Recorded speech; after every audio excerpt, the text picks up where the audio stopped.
In people's lives, obviously, you know, we have conflict because we are different. We have different opinions.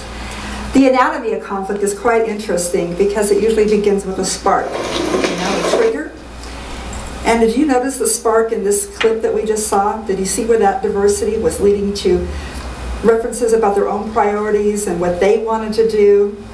And it eventually led to misunderstandings and unclear communication. And how perfectly do we communicate? Really?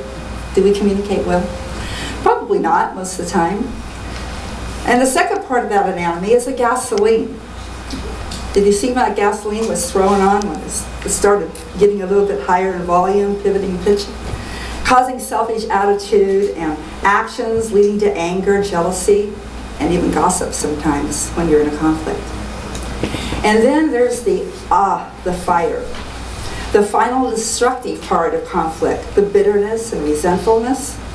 The fire can cause people to divorce, leave their jobs, families, and friendships, causing loneliness, bitterness, hostility, and despair.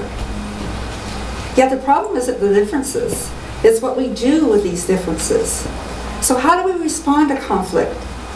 We learned to respond to conflict early on, probably by watching our parents when they were in conflict. You know, I mean, when you look at the slope, picture a slope, okay, or a half circle, okay, and on the left side of the half circle, there's escape responses, which are flight and denial. You know, when you're in a conflict, some people go, oh, I'm not going to deal with this, I'm going to run away. And then on the far right side, you've got attack responses, which are verbal assault sometimes, anger, gosh, it can even be murder. It's sad. And then in the middle, on the very top of this half circle, are the peacemaking responses. And that's what we intend to do. We want to be able to reach those peacemaking responses. You know, when someone mistreats us, our natural tendency is to justify ourselves and do everything we can to get our own way. The root of the problem is the desires that battle in our hearts. James 4:1-3 says, "What is causing the quarrels and fights amongst you?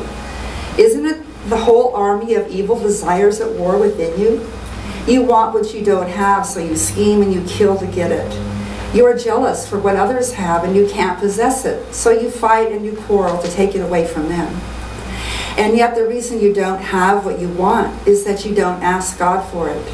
And even when you do ask, you don't get it because your whole motive is wrong. You want only what will bring you pleasure." Knowing and understanding the desires that wage within our heart is a key factor to resolving conflict. And when these desires become out of control, it turns into a craving or an idol. Something you want so much that you will sin to obtain, and even sin if it's denied. Even desiring a good thing, when it becomes out of control, can turn into a craving or an idol. Did you know that? Don't get me wrong, there's nothing wrong with desires. But when these desires become demands, consuming our thoughts, they turn into cravings, which turns into punishment. The world culture is self. You deserve it. Have it your way. Look out for number one. We are constantly bombarded with what the world says about self, and the world says is just fine. And the Bible says in Philippians 2:4, each of you should look not only to your own interests, but to the interests of others. There is hope from the destructive patterns of how we have dealt with conflict. The Bible lays out a shockingly different vision for human relationships and how we can address conflict. With peacemaking, conflict is an opportunity. It's a good thing to look to the interest of others and to honor one another above ourselves, to show mercy and lay down our rights, to reflect God's love to those around us. Let's watch this clip again, only this time using some peacemaking responses. Hey.